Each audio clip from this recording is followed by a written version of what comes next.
Hello friends, எல்லாரும் எப்படி இருக்கீங்க? மீண்டும் ஒரு புதிய பதிவில் உங்களை சந்திக்கிறதுல மிக்க மகிழ்ச்சி.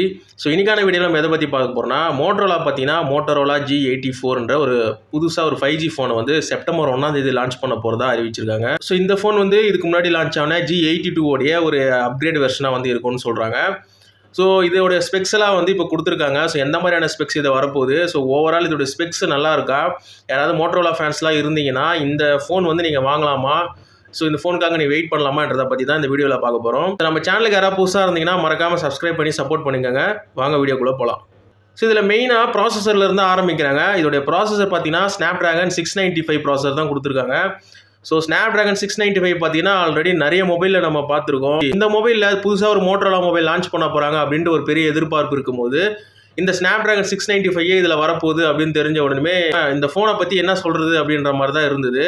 ஸோ இருந்தாலும் இந்த ப்ராசஸரை தவிர்த்து மற்ற ஸ்பெக்ஸ்லாம் பார்க்கும்போது ஓரளவுக்கு மோட்டோரோலா ஃபோன் வாங்கலாம் அப்படின்ற மாதிரி இருந்ததால தான் இந்த பதிவு. ஸோ மற்ற ஸ்பெக்ஸில் இவங்க என்னென்னலாம் சொல்கிறாங்க அப்படின்னு பார்த்தீங்கன்னா, ஸோ டிஸ்பிளே பார்த்தீங்கன்னா உங்களுக்கு 6.55 இன்ச்சில் ஒரு POLED டிஸ்பிளே தான் சொல்கிறாங்க. ஸோ இந்த டிஸ்பிளே பார்த்தீங்கன்னா உங்களுக்கு ஒரு 120 ஹெர்ட்ஸ் ரெஃப்ரெஷ் ரேட் கிட்ட உங்களுக்கு இருக்கும்னு சொல்கிறாங்க. ஸோ சைடு மவுண்டர் ஃபிங்கர் பிரிண்ட் தான் வரும்ன்ற மாதிரி தான் தெரியுது. இந்த பிரைட்னஸாக பார்த்தீங்கன்னா கிட்டத்தட்ட 1300 நிட்ஸ் கிட்ட உங்களுக்கு பிரைட்னஸ் போகுன்றாங்க. 1300ன்றது எல்லா இதுலேயும் கொஞ்சம் ஓகே அப்படின்ற மாதிரி தான் இருக்கும். ஸோ இதுலேயும் அது கொடுத்துருக்காங்க. ஸோ டிஸ்பிளே பொறுத்த வரைக்கும் இதுதான். கேமரா பார்த்தீங்கன்னா ஒரு பேக்கில் 50 மெகா பிக்சல் கொடுக்குறாங்க. இதோடைய சென்சார் வந்து சோனியா, சாம்சங் அந்த மாதிரிலாம் எதுவும் மென்ஷன் பண்ணல. பட் 50 மெகா பிக்சல் கூடவே உங்களுக்கு ஆப்டிக்கல் இமேஜ் ஸ்டெபிலைசேஷன் இதை வரப்போகுது அப்படின்னு சொல்கிறாங்க. ஸோ 50 மெகா பிக்சல் தான் பார்த்தீங்கன்னா இப்போ நிறைய மொபைல் ஃப்ளாக்ஷிப் மொபைல் எல்லாம் அதான் போயிட்டுருக்கு. பட் ஃப்ளாக்ஷிப் மொபைலில் பார்த்தீங்கன்னா உங்களுக்கு 50 மெகா பிக்சல் சோனி IMX 989, 898 அந்த மாதிரிலாம் கொடுத்துட்ருக்காங்க. அதெல்லாம் ரொம்பவே சூப்பரான ஒரு சென்சாரோடய வரும். சென்சாரோடைய சைஸும் பார்த்தீங்கன்னா 1 இன்ச் அந்த மாதிரிலாம் கொடுக்குறாங்க. பட் இது வந்து ஒரு 20,000 ரூபாய் பட்ஜெட்டில் லான்ச் ஆக போகுது. இதில் 50 மெகா பிக்சல்ன்றது எந்த அளவுக்கு கிளாரிட்டியாக இருக்க போகுதுன்னு தெரியல. கம்பெனியோட சென்சார் இவங்க கொடுக்குறாங்கன்றதும் தெரியலன்றதால ரிலீஸ் ஆகிட்டதுக்கு அப்புறம் தான் நமக்கு தெரிய வரும். ஸோ அதனால் கொஞ்சம் வெயிட் பண்ணி தான் அந்த மொபைலை வாங்குறதா இருக்கும். ஃப்ரண்ட் கேமரா பார்த்தீங்கன்னா இது வரைக்கும் என்ன வரப்போகுது அப்படின்ட்டு தெரியல. ஸோ எனக்கு தெரிஞ்சு இது ஒரு 16 மெகா பிக்சலாக தான் இருக்கும். அது கீழே கொண்டு போக மாட்டாங்க அப்படின்னு தான் நினைக்கிறேன். 16 இல்லைனா 32. ஏன்னா உங்களுக்கு 50 மெகா பிக்சல் ரியர் கூடவே பார்த்தீங்கன்னா 8 mega pixel wide, 8 mega pixel டெப்த்துன்னு சொல்லிட்டு 8 மெகா பிக்சல் கொடுத்துருக்காங்க.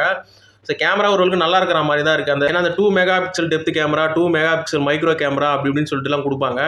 ஸோ அந்த மாதிரி கொடுக்காம ரெண்டுமே 8 மெகா பிக்சல் கொடுக்க போகிறதா சொல்லியிருக்காங்க. ஸோ ஓவரால் பேக் கேமரா நல்லா இருக்கிற போதே வந்து ஃப்ரண்ட் கேமராவும் நல்லா கொடுப்பாங்க அப்படின்ற மாதிரி தான் தெரியுது. ஸோ எனக்கு தெரிஞ்சு ஒரு 16 மெகா பிக்சல் கேமரா தான் வரும்னு எதிர்பார்க்குறேன். ஸோ பேட்டரியும் பொறுத்தவரைக்கும் ஓவராக குறை சொல்கிற மாதிரி இல்லாத மாதிரி ஒரு 5000 mAh பேட்டரி தான் கொடுக்குறாங்க. ஸோ 5000 mAh நார்மலாக எல்லாத்துலேயும் வருது. இது கூடவே பார்த்தீங்கன்னா 30 வாட் கிட்ட உங்களுக்கு சார்ஜிங் சப்போர்ட் கொடுக்குறாங்க. So 5000 mAh 30 watt fast charging ஓரளவுக்கு ஓகே அப்படின்ற மாதிரி தான் இருக்குது. ஸோ பேட்டரியை பற்றி அவ்வளோதான். இதில் வந்து ஒரு IP54 ரேட்டிங்ஸும் உங்களுக்கு கொடுக்குறாங்க. ஸோ அது கூடவே உங்களுக்கு டால்பி ஆட்டோமஸ் சப்போர்ட்டும் வந்து இருக்குது. ஸோ இந்த டால்பி ஆட்டோமஸ் வந்து நிறைய இதில் கொடுக்குறாங்களான்னு தெரியல. ஸோ இதில் கொடுக்குறாங்க. அந்த dust and water resistance IP54 ரேட்டிங்ஸும் இருக்கிறது வந்து ஒரு நல்ல விஷயம் அப்படின்னு சொல்லலாம். ரேம் வேரியன்ட் பார்த்தீங்கன்னா உங்களுக்கு கிட்டத்தட்ட 12GB 256GB தான் உங்களுக்கு ஹையர் வேரியன்ட் இருக்குன்ற மாதிரி தெரியுது. ஏன்னா இவங்க அதை தான் மென்ஷன் பண்ணியிருக்காங்க. 12GB ரேம் கொடுத்து ஒரு ஹையர் வேரியன்ட் இவங்க கொடுக்குறது வந்து பெரிய விஷயம் இல்லை. ஆனால் ப்ராசஸர் வைஸ் நம்ம ஏற்கனவே பார்த்த மாதிரி ஸ்னாப்டிராகன் 695 கொடுத்துட்டு என்னதான் ரேமை வந்து ஹையராக நாங்கள் கொடுக்குறோம் அப்படின்னாலும் அது வந்து எதுக்குமே யூஸ் இல்லை அப்படின்ற மாதிரி தான் தெரியுது. எனக்கு தெரிஞ்சு இந்த ஃபோன் வந்து ஒரு கம்மியான ப்ரைஸில் வந்து ரிலீஸ் பண்ணாங்கன்னா நல்லாயிருக்கும். இல்லையா அதிகமான ரேட்டு கூட விற்றுக்கிட்டோம். ஆனால் அடுத்த நாட்களில் வந்து இதோடைய ப்ரைஸை வந்து ட்ராப் பண்ணி ஒரு 15க்குள்ளே கொண்டு வந்துட்டாங்கன்னா இதை வந்து கன்சிடர் பண்ணுறது கொஞ்சம் நல்லாயிருக்கும். மோட்டோரோலாவும் பார்த்தீங்கன்னா மற்ற பிராண்டோட கொஞ்சம் காம்படிஷன் பண்ணுறதுக்கும் நல்லாயிருக்கும் அப்படின்ட்டு நினைக்கிறேன். இல்லை ஒரு 20,000 ரூபாய்க்கு மேலே 24,000 ரூபாய்க்குள்ள வரைக்கும் இதோட ப்ரைஸிங்லாம் இருந்ததுன்னா இதை வந்து ரெக்கமெண்டே பண்ண முடியாது இந்த ஃபோனை. ஸோ மோட்டோரோலா ஃபேன்ஸ் இருந்தீங்கன்னா கண்டிப்பாக உங்களுக்கு சாரி. நீங்களே பார்க்குறீங்க ஒரு ஸ்னாப்டிராகன் 695 ப்ராசஸரை வச்சு இவங்க இந்த அளவுக்கு விற்கிறது வந்து எனக்கு நம்ம ஃபோன் ஒர்த் இல்லை அப்படின்னு தான் தோணுது. இன்ஃபினிக்ஸ், டெக்னோ இவங்கலாம் பார்த்தீங்கன்னா சூப்பரான டிசைனு, நல்ல ப்ராசஸர் அதெல்லாம் வச்சு அருமையான ப்ரைஸிங்கை வச்சு கொடுத்துட்டு இருக்காங்க. ஸோ இந்த நேரத்தில் ஒரு இன்டர்நேஷனல் பிராண்டாக இருந்துக்கிட்டு மோட்டோரோலா இந்த மாதிரி பண்ணிட்டு இருக்கிறது வந்து அவ்வளோவா சரிப்படலை அப்படின்ற மாதிரி தான் தெரியுது. ஸோ இந்த ஓவரால் ஸ்பெக்ஸ் வச்சு நீங்கள் என்ன நினைக்கிறீங்கன்றதை மறக்காமல் கமெண்ட் செக்ஷனில் சொல்லுங்கள். சேனலுக்கு புதுசாக இருந்தீங்கன்னா மறக்காமல் சப்ஸ்கிரைப் பண்ணி சப்போர்ட் பண்ணிக்கோங்க. அடுத்த வீடியோவில் பார்க்கலாம்.